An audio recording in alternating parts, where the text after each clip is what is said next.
2026 சட்டமன்ற தேர்தலுக்காக பெரம்பலூர் மாவட்டத்திற்கு வந்திறங்கிய 100 மின்னணு வாக்குப்பதிவு இயந்திரங்களை மாவட்ட தேர்தல் அதிகாரியான ஆட்சியர் திருமதி மிருணாளினி அங்கீகரிக்கப்பட்ட அரசியல் கட்சி பிரதிநிதிகள் முன்னிலையில் ஆய்வு மேற்கொண்டார்.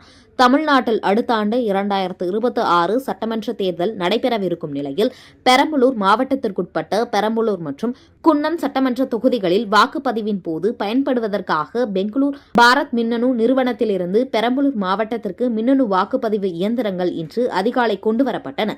பாதுகாப்புடன் கொண்டுவரப்பட்டுள்ள 100 கட்டுப்பாட்டு இயந்திரங்கள் மற்றும் 120 வாக்கு சீட்டை உறுதிப்படுத்தும் இயந்திரங்கள் ஆகியவற்றை மாவட்ட ஆட்சித் தலைவரும் பெரம்பலூர் மாவட்ட தேர்தல் அலுவலருமான திருமதி மிருணாளினி அங்கீகரிக்கப்பட்ட அரசியல் கட்சி பிரதிநிதிகள் முன்னிலையில் பார்வையிட்டு ஆய்வு செய்தார்.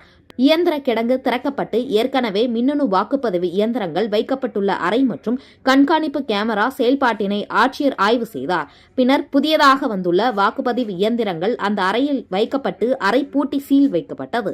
இந்நிகழ்வின் போது மாவட்ட ஆட்சியரின் நேர்முக உதவியாளர் வைத்தியநாதன் மற்றும் தேர்தல் பிரிவு அலுவலர்கள் உடன் இருந்தனர்.